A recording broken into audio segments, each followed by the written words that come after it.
Ya, pertemuan kita yang selanjutnya kita akan membahas terkait dengan kegunaan sediaan obat tradisional dan manfaatnya untuk apa saja. Saya akan share dulu materi pada pertemuan kali ini. Ya, oke. Ya, saya akan slideshow dulu.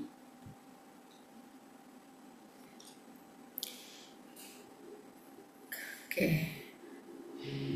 Kegunaan sediaan obat tradisional. Jadi pendahuluannya, farmakognosi yang kita sudah pelajari dari awal semester ini merupakan ilmu yang mempelajari obat-obatan yang kandungannya berasal dari bahan alam, baik dari tumbuhan, hewan, dan juga mineral. Kemudian obat tradisional merupakan salah satu hasil pemanfaatan bahan alam yang telah digunakan sejak lama atau ada bukti secara empiris telah digunakan secara turun-temurun. Kegunaannya untuk apa, Bu? Jadi dia memiliki tujuan menjaga kesehatan, mencegah penyakit atau preventif, kemudian sebagai terapi pendukung atau komplementer istilahnya dalam pengobatan penyakit di era kini atau sekarang. Ini pendahuluannya. Kemudian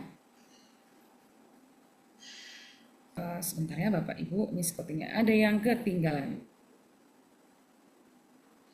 Ya. Bahan jamu herbal. Jadi ada beberapa bahan yang sering sekali digunakan atau dimasukkan dalam komposisi pembuatan sediaan obat tradisional. Misalkan kencur, kemudian jahe, kunyit, temulawak, brotowali, lengkuas, kapulaga, dan juga cengkeh. Masih banyak lagi ya Bapak Ibu, ini hanya ada beberapa bahan-bahan baku yang hampir di setiap produk sediaan obat tradisional yang campuran bukan yang tunggal itu selalu ditambahkan. Kemudian ada juga, ini hanya beberapa yang saya ambil, komponen aktif dan mekanisme kerjanya. Untuk kurkuminoid terdapat pada rimpang kunyit dan temulawak yang berfungsi sebagai anti radang atau anti-inflamasi dan antioksidan. Kemudian ada juga flavonoid. Di dalam daun kelor dan tanaman lainnya, flavonoid ini memiliki efek antioksidan. Dia melindungi sel dari kerusakan atau radikal bebas. Terus ada juga kandungan saponin. Misalkan dalam meniran, membantu memperkuat sistem imunitas tubuh. Ini beberapa contoh komponen aktif dari kandungan obat tradisional atau herbal. Kemudian pertama berasal dari bahan alami, bahan-bahan yang diciptakan Tuhan. Sehingga minim efek samping, bukan tidak ada efek samping, tapi bila dibandingkan dengan obat konvensional, maka efek sampingnya minim. Bila Bapak Ibu mempergunakannya sesuai dengan dosis. Yang nomor 2, keunggulannya apalagi? Kita sama saja mendukung budaya lokal atau budaya asli Indonesia dengan cara meningkatkan penggunaan obat tradisional sebagai tanaman obat keluarga atau yang kita singkat dengan toga. Kemudian yang ketiga, keunggulannya gampang diakses atau mudah didapatkan. Kenapa? Karena banyak dijual bebas dan harganya relatif terjangkau, dapat terjangkau atau dijangkau oleh beberapa hampir semua kalangan lapisan masyarakat. Kemudian tantangan dalam penggunaan obat tradisional. Yang pertama, biasanya Bapak Ibu kalau minum herbal itu mungkin buat bisa ya, tetapi terkadang bingung dosisnya seperti apa, sehingga kurang informasi terkait dosis yang tepat. Kemudian adanya potensi interaksi dengan obat modern, tidak hanya dengan obat juga, tapi dengan makanan, dengan herbal yang lain, itu juga pasti ada interaksi. Sehingga perlunya ada mekanisme jam atau mekanisme penggunaan atau konsumsi obat herbal. Jangan berbarengan dengan makanan, kemudian obat, dan lain sebagainya. Yang ketiga, resiko kontaminasi jika tidak diproduksi sesuai dengan standar. Tidak sesuai dengan pembuatan Simplicia di CPOTB, misalkan seperti itu, cara pembuatan obat tradisional yang baik. Nah, itu tantangannya dalam penggunaan obat tradisional. Terus, manfaat dan penggunaan sediaan obat tradisional. Saya ambil hanya beberapa produk saja yang sering digunakan oleh masyarakat kita. Yang pertama, Stimuno. Ini produk Stimuno. Dia meningkatkan sistem imunitas. Ada yang untuk anak-anak dengan berbagai varian rasa dan juga untuk dewasa. Khasiatnya menstimulasi produksi sel imun untuk mampu melawan infeksi. Kemudian ada juga produk mengatasi masuk angin dan gangguan pencernaan.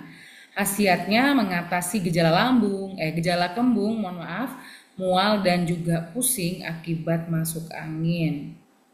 Kemudian ini produk untuk menjaga kesehatan hati. Sari kunyit plus ya, atau temulawak juga bisa. Kurkuminoid memiliki efek hepatoprotektor melindungi hati dari kerusakan. Kemudian meredakan nyeri haid atau menstruasi. Contohnya adalah produk Kiranti yang datang bulan. Mengandung kunyit dan asam jawa untuk mengurangi nyeri dan melancarkan siklus haid pada wanita. Kalau untuk laki-laki boleh nggak Bu diminum? Tentu saja boleh, tapi bukan untuk meredakan nyeri haid, hanya untuk menjaga kesehatan, gitu ya. Jadi bapak-bapak, para pria gitu tetap bisa minum Kiranti. Jadi ini bukan hanya produk wanita, gitu ya. Kemudian untuk mengatasi nyeri otot dan juga sendi. Ini saya ambil ada produk Sendi Fit, membantu mengurangi inflamasi pada sendi atau peradangan. Asam urat juga iya ya dengan rematik. Isinya ada sambiloto, biji pinang, dan juga jahe dalam bentuk kapsul. Kemudian memelihara kesehatan kulit. Ini produk yang mengandung daun kelor ya. Jadi daun kelor itu memiliki antioksidan alami, flavonoid tadi ya, yang mencegah kerusakan kulit akibat radikal bebas. Terus ada juga untuk meningkatkan stamina Bu. Ya, contohnya adalah Komplit Kuku Bima. Khasiatnya ginseng dan herbal lain yang membantu meningkatkan energi atau stamina tubuh.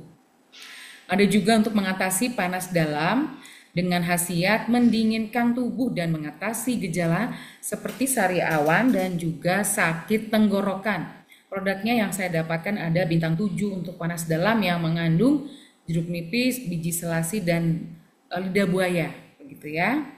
Kemudian ada juga produk kesehatan pencernaan untuk membantu melancarkan pencernaan dan menjaga kesehatan usus. Kemudian mengatasi gangguan pernafasan ringan. Ini khasiatnya melegakan tenggorokan dan membantu mengatasi batuk ringan. Herba drink sari jahe.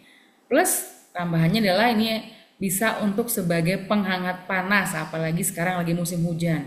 Jadi masyarakat bisa mengkonsumsi produk ini. Oke, terima kasih. Itu materi dari saya. Nanti Bapak Ibu belajar lagi atau enggak mencari beberapa referensi dari beberapa sumber yang lain. Sekian materi hari ini. Kita akan ketemu lagi di pertemuan selanjutnya. Tetap sehat selalu.